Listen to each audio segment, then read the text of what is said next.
Okay, जी sentence लिखा है the critics dash that the review dash publish in any book of English और other languages. The critics dash that the review dash published in any book of English और other languages.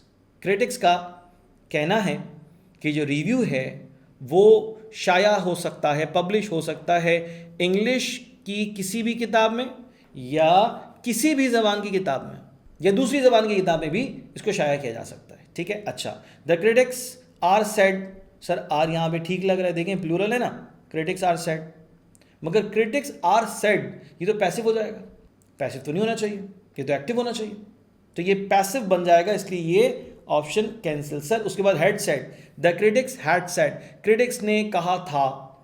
हम क्यों past perfect में लिख रहे हैं इसे, क्या कोई वजह है हमारे पास? नहीं, पास्ट में रिप्रेजेंट करने की इसको कोई वजह।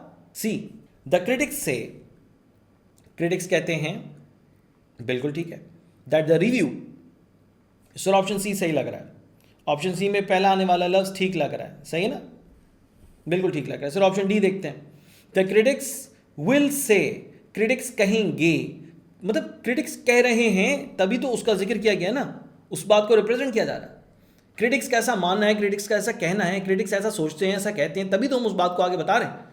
मतलब अगर ये कहेंगे क्रिटिक्स कहेंगे, सोचेंगे, तो सोचेंगे तो वो तो बात की बात हो गई ना, अभी की तो बात ही नहीं फिर तो यहाँ पर ऑप्शन डी जो है वो टेंस के एतबार से इनकरेक्ट है भाई। ऑप्शन सी में ये फर्स्ट आने वाला वर्ड सही है, से आना चाहिए, डन, आई एग्री। उसके बाद कह रहे हैं the critics say that the review can be publish in any book, हाँ सही है, सही है, कैन बी पब्लिश्ड, बिल्कुल सही है भाई, ऑप्शन सी इसका करेक्ट है। ये रिव्यू किसी भी इंग्लिश की किताब में या दूसरी जबान की किताब में शाया हो सकता है, टेंस के एतबार से option D is correct.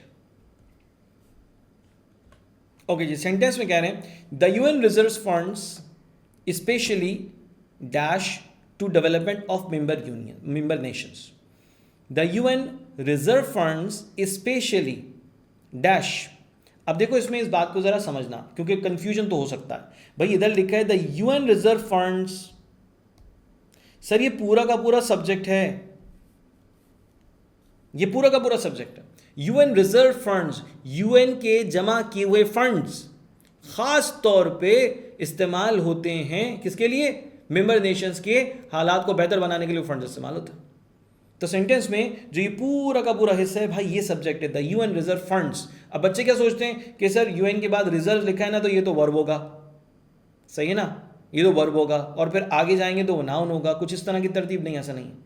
The UN reserve funds specially dash, specially contribute, contributing, to contribute, contributed. Sir अब ऑप्शन ए की बात करें तो कंट्रीब्यूट लिखा है, वर्ब लिखा है, ठीक है, आप क्या कह रहे हैं यूएन रिजर्व फंड, सब्जेक्ट आपका प्लूरल है, तो भाई कंट्रीब्यूट फिर सही है, कंट्रीब्यूट सही है। सर उसके बाद लिखा है कंट्रीब्यूटिंग। देखो कंट्रीब्यूटिंग की अगर तुम बात करो तो कंट्रीब्यूटिंग दो बातों को पेश कर सकता है, या तो ये वर्ब की फोर्थ फॉर्म है जिसको हम प्रेजेंट पार्टिसिपल कहते हैं, या फिर ये जेरेंड है। सर अगर ये प्रेजेंट पार्टिसिपल है तो प्रेजेंट पार्टिसिपल के साथ तो is am are was were helping verb कोई ना कोई आता है। अगर ये आईएनजी फॉर्म है वर्ब की तो is am are was were होना चाहिए, वो हमें नजर नहीं आ रहा, तो भाई ये प्रेजेंट पार्टिसिपल नहीं हो सकता। अब अगर मैं जेरेंड नाउन की बात करूं तो भाई ये तो पोजीशन वर्ब की है ना, तो मैं जेरेंड नाउन क्यों लगाऊंगा, ये तो वर्ब की पोजीशन है, ये रहा सब्जेक्ट, तो वर्ब आना चाहिए, तो ये तो बिल्कुल गलत है, फिर कंट्रीब्यूटिंग तो नहीं होगा। सी, टू कंट्रीब्यूट इन्फिनेटिव है, ये तो इन्फिनेटिव है, जानते हैं आप लोग इन्फिनेटिव क्या होता है, टू के साथ वर्ब की फर्स्ट फॉर्म लिखी होती है, तो ये वर्ब नहीं होता, इसको वर्ब नहीं कहते, इसको इन्फिनेटिव कहते हैं, तो भाई ये भी नहीं आएगा, हमें तो वर्ब चाहिए, कंट्रीब्यूटेड। सर हमारे पास कोई इंडिकेशन इस बात की नहीं कि बात पास्ट की हो रही है और अब नहीं एग्जिस्ट करती, ऐसी तो कोई इंडिकेशन नहीं। अगर कोई ऐसी इंडिकेशन होती तो हम फिर वर्ब की सेकंड फॉर्म लगा देते, पास्ट फॉर्म लगा देते, ऐसी कोई इंडिकेशन नहीं है। The UN reserve funds specially contribute, verb की फर्स्ट फॉर्म होनी चाहिए, सेकंड फॉर्म नहीं होगी क्योंकि पास्ट के टेंस की कोई इंडिकेशन या कोई टाइम इंडिकेटर यहां पर एग्जिस्ट नहीं कर रहा, ठीक है ना, तो ऑप्शन ए इसका करेक्ट हो। अगर लिखा होता है the UN reserve funds specially dash to develop of member nations last year, in the last year, last century, तो इस तरह का कुछ होता तो हम फिर कंट्रीब्यूटेड लिखते, फिलहाल तो ऐसा कुछ नहीं है, तो ऑप्शन ए इसका करेक्ट आंसर है। नेक्स्ट सेंटेंस है colour blind people have difficulty in dash between some colours and hair shades. Okay, colour blind people have difficulty in dash between between. अब बिटवीन की बात करें तो के दरमियान हो रहे की का सेंस दे रहे हैं ना। अच्छा, डेविएटिंग, डिफरेंशिएटिंग, डैफरिंग, ड्रामेटाइजिंग। अब कुछ भी नहीं है, ग्रामर की तो कोई बात ही नहीं है, सिर्फ और सिर्फ वर्ड का मीनिंग पता होना चाहिए, आप उसके बाद उसको प्लेस कर सकते हैं। वो कह रहे हैं जनाब कलर ब्लाइंड जो लोग होते हैं उनको डिफिकल्टी होती है डिसाइड करने में, कलर्स के दरमियान फैसला करने में और हेयर शेड्स के दरमियान फैसला करने में। कलर के हवाले से ना वो बड़े, कलर देखने के हवाले से वो बहुत कमज़ोर होते हैं, ठीक है। अच्छा, डेविएटिंग, अपनी राह से हट जाना, ये तो कोई सेंस ही नहीं दे रहा। सर डिफरेंशिएटिंग, फ़र्क करना, बिल्कुल सही है, ऑप्शन बी इसका बिल्कुल सही है। Sir option C deferring, deferred, deferred का मतलब किसी के लिए वक्फ कर देना, ये भी कोई सेंस नहीं दे रहा जो सेंटेंस में। ड्रामेटाइजिंग, ये भी कोई सेंस नहीं दे रहा भाई, सिर्फ और सिर्फ ऑप्शन बी है। डिफरेंशिएटिंग का मतलब होता है फ़र्क करना, फ़र्क करना। सेंटेंस में ऑप्शन बी जो है वो करेक्ट आंसर है, बाकी ऑप्शंस इनकरेक्ट हैं। आगे जाते हैं। अच्छा भाई, ये बात मैं बार बार कहता हूँ आप लोगों से, पास पेपर के क्वेश्चंस लेके बैठा हूँ, इंपॉर्टेंट क्वेश्चंस हैं, ईयर नंबर मैंने तुम लोगों के सामने मेंशन कर दिया है, तो भाई इसको समझना, पढ़ना, याद रखना और इसकी प्रैक्टिस लेके चलना, ये बहुत ज़रूरी है, ये बहुत ज़रूरी है, ठीक है ना। वीडियोस में तो मैं तुम्हारे साथ डिस्कशन कर लेता हूँ कि भाई पास पेपर में ये क्वेश्चन, इसका वीडियो सोल्यूशन, ये सोल्यूशन इसका ये बन रहा है, मगर भाई जाहिर सी बात है प्रैक्टिस भी तो करनी है ना।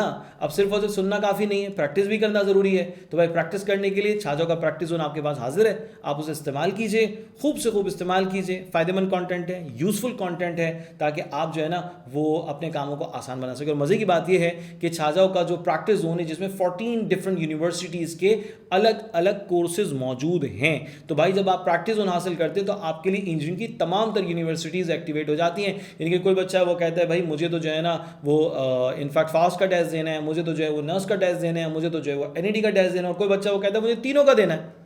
तो भाई आप छात्रों के प्रैक्टिस जोन को परचेज करने के बाद उसको इस्तेमाल करते हैं और आप तीनों का टेस्ट दे सकते हैं, तीनों यूनिवर्सिटीज़ आपके लिए एक्टिव हो जाएंगी, खुल चुकी होंगी, ठीक है। तो फायदेमंद कंटेंट है, इस्तेमाल कर लीजिएगा। बहरहाल यहाँ पर आ रहे हैं हम डिस्कशन करें सेंटेंस के बारे में, सेंटेंस कंप्लीशन हमारी रिक्वायरमेंट है। वो कहने ही dash her that she would पास, उसने यकीन दहानी करवाई है कि वो पास हो जाएगी, वो पास हो सकेगी। शी वुड पास, उसने यकीन दिलाया, ठीक है। ही इंश्योर्ड, इंश्योर्ड ई वाला, एज्यूम्ड, एश्योर्ड। सर इंश्योर्ड के माने होते हैं जमानत। जमानत का मतलब क्या होता है कि अगर वो पास नहीं हुई तो नुकसान मैं भुगतूंगा, ऐसा कहीं लिखा है कि जनाब अगर वो पास नहीं हुई तो मैं नुकसान मैं बेयर करूंगा, ऐसा कहीं नहीं लिखा भाई। ये इंश्योर्ड वही वाला है जो कि इंश्योरेंस लफ्ज होता है, सही है, क्लियर हो गया। इंश्योर्ड, ENSURED, इंश्योर्ड, जोर देना। श्योर के माने होते हैं हाँ कि बात सच है, ठीक है ना। इंश्योर के माने होते हैं किसी चीज़ को सच साबित करना, किसी चीज़ को सच्चा साबित करना, ये है। सर क्या ये हो सकता है? नहीं सर। एज्यूम, तसव्वुर करना, ये तो बन ही नहीं रहा इधर। वो तो कह रहा है ना ही डैश और दैट शी वुड पास, उसको इसने यकीन दिलाया कि वो पास हो जाएगी, तो ये एज्यूम तो बन ही नहीं रहा ना, कोई सेंस ही नहीं है इसका सेंटेंस में। Assured, option D, option D correct है। एश्योर्ड, यकीन दिलाना, पक्का कर देना, किसी बात को जो है ना वो बता, इस अंदाज से बताना कि सामने वाले को यकीन हो जाए कि ये सच है, ठीक है। एश्योर्ड की मीनिंग्स ये होते हैं भाई, ऑप्शन डी इसका करेक्ट आंसर है। एश्योर्ड, यकीन दहानी कराई कि वो पास हो जाएगी, ठीक है जी।